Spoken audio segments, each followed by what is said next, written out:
Justice Munir Ahmad Pakistani तारीख का एक ऐसा मुतनाज़ किरदार है जिसे अपने उस फैसले की बुनियाद पर तानो तशनीह का निशाना बनाया जाता है जो उसने सिकंदर मिर्जा के मार्शल लॉ को बाहैसियत चीफ जस्टिस ऑफ पाकिस्तान जायज करार देते हुए लिखा था कि फाते इनकलाब जायज होता है। उसने ये फैसला 27 अक्टूबर 1958 को सुबह के वक्त सुनाया और उसके बताए हुए इसी उसूल का सहारा लेते हुए सिकंदर मिर्जा के वजीर दिफा और अफवाज पाकिस्तान के commander in chief Ayub Khan ने सदर सिकंदर मिर्जा को रातों रात ऐवान सदारत से निकाला और कुर्सी सदारत को फतह कर लिया और यूं वो जस्टिस मुनीर के सुप्रीम कोर्ट के फैसले के मुताबिक अब एक जायज हुक्मरान था। इस तरह के फैसलों से अदलिया की तारीख भरी पड़ी है, मगर जस्टिस मुनीर का एहसास ये है कि उसने इस बिदत का आगाज किया। लेकिन पाकिस्तान का सेक्युलर और लिबरल तबका उसकी दो तसानीफ की बुनियाद पर उसकी बहुत इज्जत करता है। एक तसनीफ उसने सरकारी हैसियत में बाहैसियत चीफ जस्टिस ऑफ पाकिस्तान तहरीर की। उसे मशहूर आम मुनीर इंक्वायरी कमीशन रिपोर्ट कहा जाता है जो 1954 में हुकूमत पाकिस्तान को पेश की गई। ये इंक्वायरी कमीशन जस्टिस मुनीर की सरबराही में कायम किया गया था ताकि वो कादियानियों के खिलाफ चलने वाली 1953 की तहरीक के मुज़मिरात का जायजा लेकर एक मुफस्सिल रिपोर्ट मुरतब करे। ये रिपोर्ट किताब की सूरत बार बार छप चुकी है, इसलिए कि इस रिपोर्ट में जस्टिस मुनीर ने इस्लामी रियासत, मुसलमान, जमहूरियत, अक़लियतों के हुकूक और इर्तिदाद जैसे मौज़ूआत पर गुफ्तगू की है। ये रिपोर्ट कादियानियों की महबूब तरीन दस्तावेजात में से एक है। 5 साल कबल 2015 में जब मैं भारत के सफ़र के दौरान अचानक कादियान चला गया तो मुझे कादियानियों के चीफ मुबल्लिग हमीद कौसर ने सारा इलाका घुमाया। ये अलग बात है कि मुझसे मेरा कैमरा और मोबाइल ले लिया गया ताकि मैं कोई तस्वीरी सबूत न ले सकूं।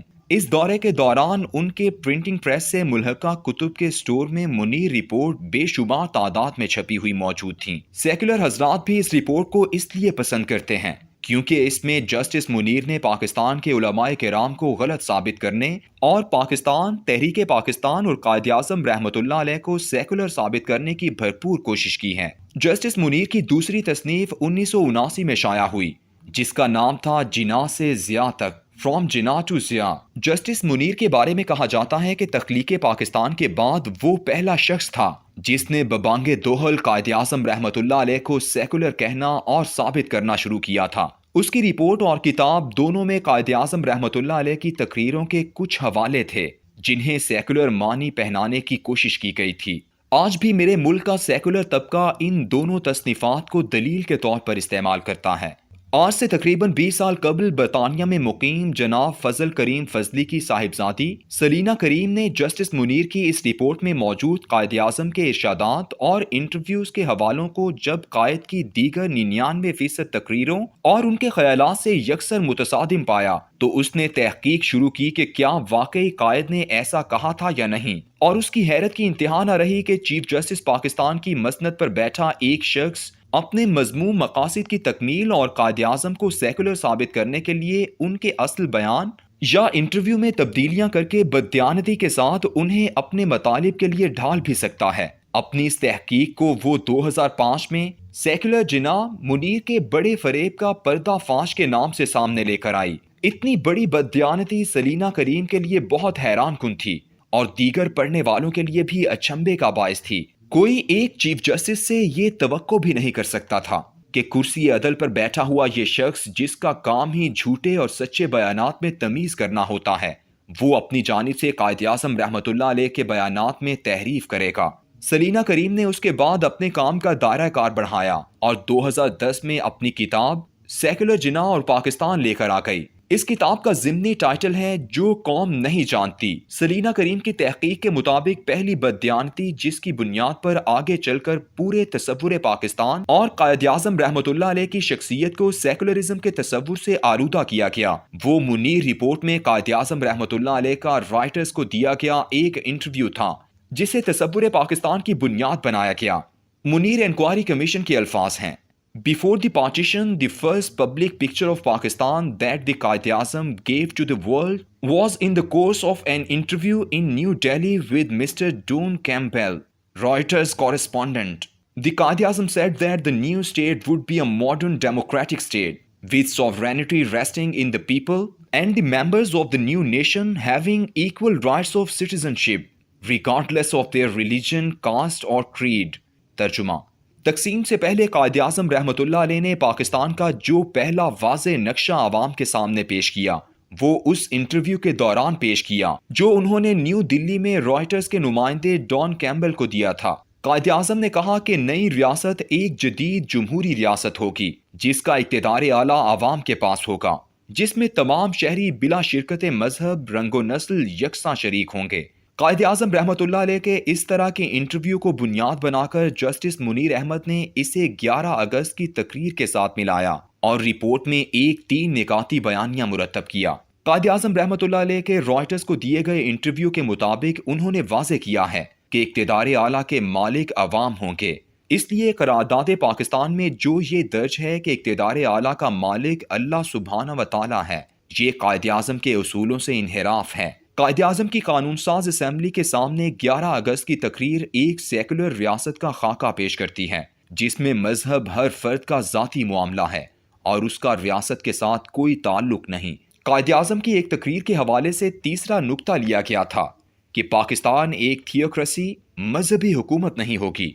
सलीना करीम ने जस्टिस मुनीर की रिपोर्ट के इस सारे बयानिए की बुनियाद यानी रॉयटर्स के इस इंटरव्यू की असल दस्तावेज की तलाश शुरू की तो वो ये देखकर हैरान रह गई कि पूरे का पूरा इंटरव्यू ही जस्टिस मुनीर ने अपनी मर्जी के मुताबिक ढाल रखा है। सलीना के बकौल मेरे दिमाग में ये बात शुरू दिन से इसलिए खटक रही थी कि इसमें अंग्रेजी ग्रामर की बेशुमार गलतियां ऐसी गलतियां थीं जो एक बरतानवी अंग्रेज सहाफ़ी से मुतवक्के नहीं होती, और दूसरी बात यह कि जस्टिस मुनीर ने जानबूझकर इस इंटरव्यू की इशाअत की तारीख नहीं लिखी थी ताकि बाद में आने वाले मुहक्किकीन इसकी असल इबारत तक फौरन ना पहुंच सकें, लेकिन सलीना करीम की लगन इसे असल इंटरव्यू तक ले गई।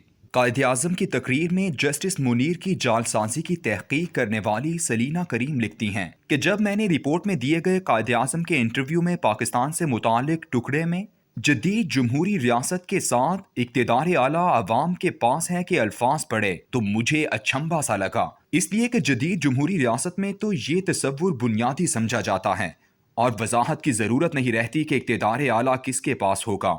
ये बहस तो दुनिया की तमाम जमहूरी रियासतों में आइन साजी के वक्त सिर्फ पाकिस्तान की आइन साज असम्बली में हुई थी, और इसी बहस की कोख से तो उस करारदाद मकासिद ने जन्म लिया था जिसमें यह तहरीर कर दिया गया था कि इक़्तिदार आला की मालिक दरअसल अल्लाह की ज़ात है और ये इक़्तिदार उसी की अमानत है। ये बहस जस्टिस मुनीर की उस जालसाजी से कई साल पहले हो चुकी थी और पाकिस्तान की आइन साज असम्बली में मौजूद कायद आज़म के साथी इस मुल्क के सेकुलर लिबरल और मुल्हिद तबके को जिल्लत आमेज शिकस्त दे चुके थे। इसी शिकस्त का दाग मिटाने के लिए शायद ये जाली फिक्रे बनाकर कायद आज़म के नाम से दानिस्ता तौर पर मंसूब किए गए। सलीना लिखती हैं कि मुझे ये पूरा फिक्रा कायद आज़म की उन लातादाद तकरीरों से बिल्कुल मुतसादिम नजर आया जिसमें वो एक ऐसी जमहूरी रियासत का तसव्वुर पेश करते थे जो इस्लामी मकासिद हुकूमत के मुताबिक हो। मुजरिम कोई ना कोई गलती ऐसी जरूर करता है जिससे उसके जुर्म का सुराग मिलता है। सलीना के मुताबिक फिक्रे में ग्रामर की एक दानिस्ता गलती ने उन्हें अपनी तरफ मुतवज्जे किया। जबान की तरतीब, तरकीब और कायदे के मुताबिक फिक्रा यूं लिखा जाना चाहिए था: The new state will be a modern democratic state। लेकिन जस्टिस मुनीर चूंकि एक जज थे इसलिए उन्होंने अपने ताईं इसमें जरूर की शिद्दत डालने के लिए विल की जगह वुड का इस्तेमाल किया था।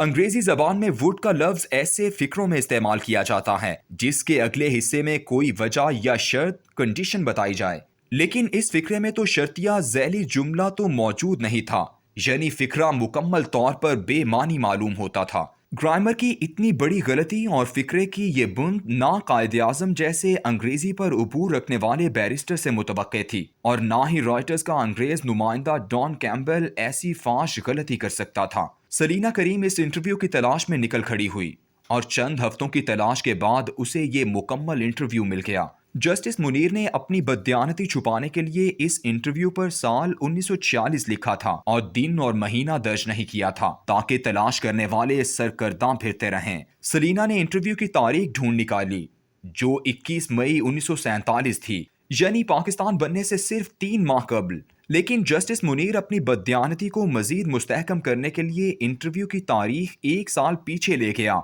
ताकि तहरीक पाकिस्तान के अहम तरीन 1.5 साल भी इसी की लपेट में ले लिए जाएं। सलीना को ये इंटरव्यू आर्काइव्स के जिनाब पेपर्स के वॉल्यूम 1 में मिला یہ دراصل ایک ٹائپ شدہ مسودہ تھا جسے ڈان کیمبل نے چھپنے سے پہلے قائد اعظم کو دکھایا تھا تاکہ کہیں وہ ان سے کوئی ایسی بات منسوب نہ کرتے جو انہوں نے نہ کہی ہو۔ اس ٹائپ شدہ مسودے پر قائد اعظم نے اپنے ہاتھ سے غلطیاں لگائی تھیں اور اس پر ان کے دستخط بھی ثبت تھے۔ اس سے بڑی تصدیق کیا ہو سکتی تھی؟ کیونکہ اخبار میں چھپنے والے انٹرویو سے انسان انحراف بھی کر سکتا ہے کہ میں نے ایسا نہیں کہا تھا یا میرے کہنے کا مطلب اس سے مختلف تھا، مگر جب قائد اعظم نے خود اپنے مکمل انٹرویو کو چھپنے سے پہلے پڑھ کر تصحیح بھی کی تو پھر کسی قسم کے شک کی کوئی گنجائش باقی نہیں رہتی۔ یہ انٹرویو اچانک نہیں ہوا تھا بلکہ ڈان کیمبل نے 20 مئی 1947 یعنی ایک دن قبل قائد اعظم کے پرائیویٹ سیکرٹری کو ایک خط کے ذریعے چند سوالات بھیجے تھے اور ان کے آغاز میں یہ تحریر کیا تھا کہ یہ سوالات برطانیہ، یورپ، مشرق وسطیٰ، کینیڈا، امریکہ اور ایشیا کے دیگر ملکوں میں عام آدمی کے ذہنوں میں اٹھ رہے ہیں۔ ان میں سے بہت کا جواب بار بار دیا جا چکا ہے، لیکن پھر بھی اس تازہ صورتحال میں جبکہ یہ ملک تخلیق ہونے جا رہا ہے، میں ایک بار پھر یہ سوالات پوچھنا چاہتا ہوں۔ جس سوال کے جواب کو جسٹس منیر نے بددیانتی سے اپنی خواہشات کے مطابق بدلا وہ یہ تھا، کن بنیادوں پر مرکزی حکومت کی انتظامیہ بنائی جائے گی؟ On what basis will the central administration of Pakistan be set up؟ یعنی اس میں حکومت، کابینہ، بیوروکریسی وغیرہ کے انتخاب اور انتظامی ڈھانچے سے متعلق سوال کیا گیا تھا۔ اس سوال کے جواب میں کوئی بے وقوف ہی ہوگا جو نظریے کی بحث چھیڑتے اور اقتدار اعلیٰ کے تصور کا ذکر خود بخود ہی کرے۔ قائد اعظم نے جو طویل جواب دیا تھا اس میں انتظامیہ کے افراد کے انتخاب کے لیے بلا رنگ و نسل و مذہب ایک طریقہ کار کا ذکر کیا گیا تھا، لیکن اس طویل عبارت کو جسٹس منیر نے تبدیل کرنے کے لیے خاص طور پر اقتدار اعلیٰ کا ذکر کیا اور پھر اس کو قائد اعظم کے رنگ، نسل، زبان والے فکرے کے ساتھ جوڑ کر ایک ایسا جعلی فکرہ تخلیق کر دیا جس سے یہ مطلب نکل آئے کہ پاکستان کا آئین سیکولر ہوگا۔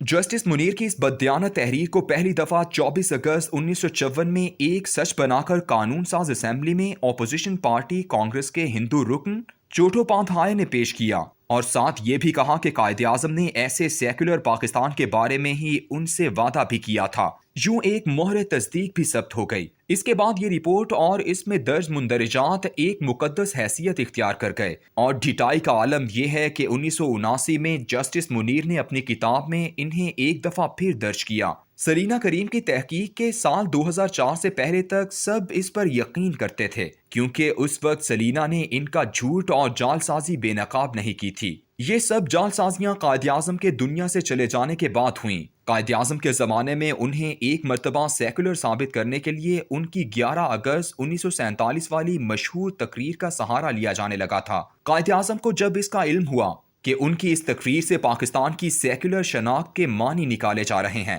تو انہوں نے خود اس تقریر کی وضاحت مناسب سمجھی۔ انہوں نے 25 جنوری 1948 کو قانون دانوں کے سامنے گفتگو کو ترجیح دی اور سندھ بار ایسوسی ایشن سے خطاب کرتے ہوئے کہا Why this feeling of nervousness that the future constitution of Pakistan is going to be in conflict with the Shariat law? There are people who want to create mischief and make the propaganda that we will scrap the Shariat law. Islamic principles have no parallel. Today they are the applicable in actual life as they were 1300 years ago.